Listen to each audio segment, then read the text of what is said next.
Assalamualaikum warahmatullahi wabarakatuh. Selamat pagi anak-anak. Pagi.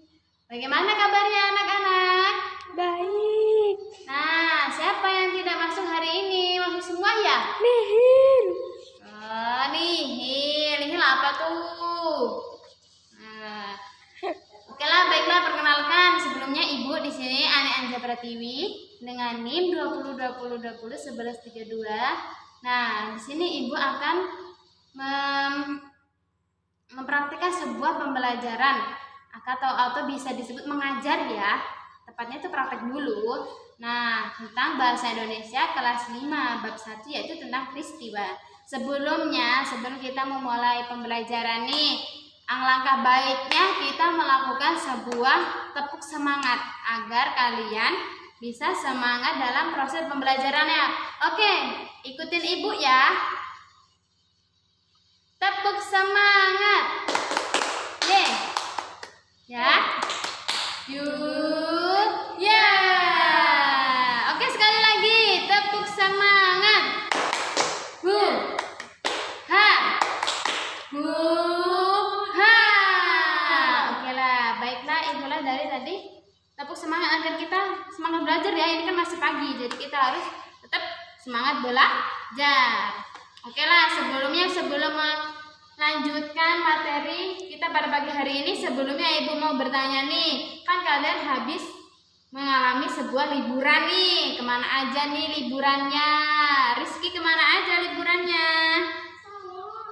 Oh, kamu jadi ke sawahnya. Oke, masih ingat gak sebelumnya pelajaran-pelajaran sebelum kamu liburan apa aja nih? Masih ingat gak? Enggak, oke. Nanti dipelajari lagi ya, jangan sampai lupa. Nah, oke, selanjutnya kita di sini buka bukunya ya di bab 1. Maaf ya, sebelumnya Ibu kan nggak ada bukunya, jadi Ibu pakai ini sebentar. Oke, baik, kita sudah siapkan untuk melanjutkan proses pembelajarannya. Oke, di situ kita yang pertama bab 1 tentang sebuah peristiwa. Tahu nggak apa sih itu peristiwa? Tahu. Nggak tahu ya. Oke, di sini Ibu akan menjelaskan. Peristiwa itu sepertinya sebuah kejadian, misalnya kayak kebakaran, itu sebuah peristiwa, kejadian alam itu juga sebuah peristiwa. Nah, dari pokok inti yang kita pelajarin ini, di situ tuh kita mencari bagaimana sih itu bisa terjadi sebuah peristiwa itu, bagaimana sih? Nah, pasti banyak kamu sebuah pertanyaan. Oke, yang pertama kita akan langsung terjun kepada menanggapi penjelasan narasumber. Oke, yang pertama mencatat pokok-pokok pikiran. Yang kedua mengajukan pertanyaan sesuai pokok-pokok pembicaraan. Yang ketiga menanggapi isi penjelasan. Oke, kita akan lanjutkan di situ. Lihat bukunya ya. Di situ ada cerita tentang bagaimana liburan dari seorang insan. Bisa dibaca? Oke. Nah, kita langsung dari yang pertama, yaitu yang mencatat pokok-pokok pikiran. Apa sih mencatat pokok-pokok pikiran? Nah, kamu telah mendengarkan penjelasan dari cerita di atas tadi yang kalian telah baca tadi. Nah, di situ tuh ada kan pokok-pokok daripada paragraf-paragraf di situ seperti di paragraf itu ada yang menjelaskan pada musim penghujan yang paling tepat adalah menanam padi. Yang paragraf selanjutnya di situ pada musim kemarau para petani menanam sayuran dan buah-buahan. Oke, yang selanjutnya yaitu di paragraf selanjutnya ada petani di desa Paman dan juga ada penanaman palawija. Apa sih palawija? Palawija itu seperti menanam sebuah kacang. Kacang itu di palawija. Palawija itu ibaratnya seperti kacang lombok kan ya, itu bagus. Nah, oke, yang selanjutnya jadi mengajukan sebuah pertanyaan. Mengajukan pertanyaan ketika mendengar dari penjelasan narasumber belum tentu semua yang disampaikan dapat kita pahami kan? Ya. Nah, jika merasa tidak paham atau belum jelas dari pertanyaan tadi, nah kalian bisanya belum jelas dari yang Bapak jelaskan tadi, bagaimana cara bertani, bagaimana cara sebagainya, kalian bisa bertanya. Nah, bagaimana sih cara bertanyanya? Kalian paham belum? Belum. Oke, di situ ada kita bisa menanyakan mengapa dan bagaimana cara kita bertanya. Yang pertama nih, contohnya di situ ada 1, mengapa tidak semua tanaman dapat tumbuh subur pada lahan yang sama. Nah, yang kedua, bagaimana cara merawat tanaman agar tumbuh dengan subur? Nah, di situ kita jawab tidak semua tanaman dapat tumbuh subur pada lahan yang sama karena kebutuhan tanaman, misalnya kebutuhan terhadap air berbeda-beda. Nah, itulah tadi, kalian juga bisa bertanya yang lain seperti apa saja sih Pak yang digunakan dalam proses pertanian. Nah, itu bisa juga apa yang kalian ada pertanyaan yang kalian belum jelas dari penjelasan Bapak tadi, kalian bisa pertanyakan apa saja. Yang penting tidak menyeleweng dari yang kita bahas, yang Bapak tadi kita jelaskan. Yang selanjutnya menanggapi isi penjelasan. Menanggapi isi penjelasan tidak boleh menyimpan dari pokok pikiran. Tanggapan yang berupa sanggahan atau pendapat sebaiknya disertai alasan yang masuk akal atau secara logis. Nah, secara logis itu tuh yang masuk akal, yang bisa misalnya kamu bertanya, bagaimanakah cara menanam padi yang baik? Itu adalah pertanyaan yang logis dan tidak menyeleweng. Nah, di situ ada tanggapan berupa pertanyaan. Yang kedua, tanggapan berupa saran. Yang ketiga, tanggapan berupa pendapat atau pandangan. Oke, sebelum kita melanjutkan materi yang selanjutnya, apakah masih ada yang belum paham dan adakah sebuah pertanyaan dari anak-anak sekalian? Bisa dipertanyakan dari Ibu.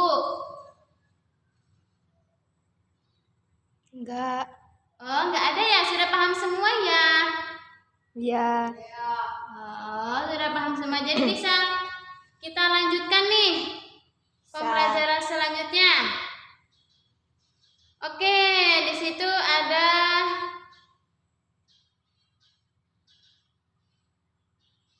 menulis sebuah pengalaman. Menulis sebuah pengalaman itu 1, menulis butir-butir pokok pengalaman akan ditulis. Yang kedua, mengembangkan butir-butir pokok pengalaman dengan memperhatikan pilihan kata atau penggunaan ejaan. Nah, pengalaman merupakan modal utama dalam menulis cerita. Namun, pengalaman tersebut tidak harus ditulis sama persis. Kita dapat menambahkannya dengan imajinasi, termasuk imajinasi cerita yang menarik. Oleh karena itu, pemilihan kata yang tepat sangat diperlukan dalam sebuah kalimat-kalimat.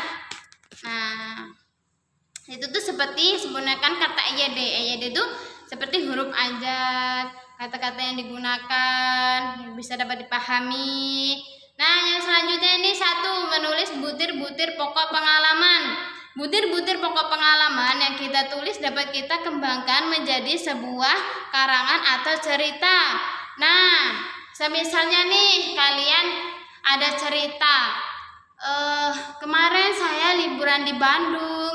Ternyata ketika liburan di Bandung saya mengalami sebuah kendala atau sebuah penghambatan seperti macet, seperti kedinginan, apapun yang terjadi kamu bisa ceritakan semuanya. Itulah menuliskan butir-butir pokok pengalaman. Pengalaman juga bisa pengalaman kamu waktu masih kecil. Saya pernah Jatuh dari sepeda. Oh, jatuh dari sepeda. Oke lah kalau jatuh dari sepeda. Nah, yang selanjutnya mengembangkan butir-butir pokok pengalaman. Apa sih mengembangkan butir-butir pokok pengalaman? Butir-butir pokok pengalaman di atas kemudian dikembangkan menjadi cerita. Nah, maksudnya kayak gini. Kalian kan sudah bercerita tentang pengalaman liburan kalian di Bandung bagaimana. Nah, kalian kembangkan. Kemudian menjadi sebuah cerita. Oke. Nah, Nah, yang terakhir nih. Cara-cara membaca teks percakapan. Cara-cara membaca teks percakapan adalah yang pertama, memahami isi teks percakapan yang dibaca. Yang kedua, memperhatikan tanda baca. Yang ketiga, mengucap setiap kata dengan jelas. Yang keempat, membaca dengan intonasi yang tepat. Nah, yang pertama, membaca isi teks percakapan yang akan dibaca. Misalnya tadi di situ ada bab pertama ya. Yang pertama adalah cara menanam sebuah padi. Nah, itu kita membaca isi percakapan yang akan dibaca. Yang kedua, memperhatikan tanda baca. Memperhatikan tanda baca misalnya titik, koma, tanda seru. Nah, itu harus diperhatikan kalau misalnya ada pada suatu hari itu koma. Nah, harus kita berjeda pada suatu hari. Nggak boleh kalau di situ pada suatu hari kamu telah berjalan-jalan menemui sebuah kota yang sangat kecil. Nah, itu nggak boleh, kan harus menyesuaikan intonasi atau tanda baca. Paham kan tanda baca itu seperti apa? Paham. Kan sudah kelas 5. Yang selanjutnya mengucapkan setiap kata dengan jelas.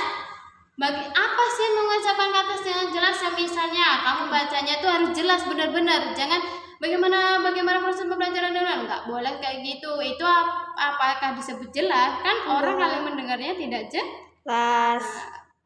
Oke, yang selanjutnya membaca dengan intonasi yang tepat. Apa sih intonasi? Siapa yang bisa? Nggak bisa ya? Kan sudah kelas 5. Intonasi seperti intonasi kayak apa ya? Membaca dengan nada. Gitu. Oke, membaca dengan nada. Misalnya kamu bercerita, pada suatu hari saya pergi berjalan-jalan. Di situ saya melihat sebuah kucing dan ternyata kucing itu mengalami sebuah luka. Saya sangat kasihan. Itu adalah sebuah contoh intonasi. Nah, oke lah, itu pembacaan materi pada pagi hari ini, Mas.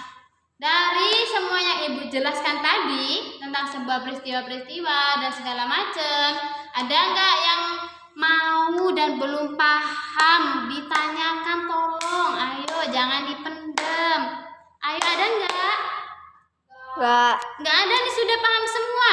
Sudah Paham semua, bener? benar. Oh, oke, kalau sudah paham semua.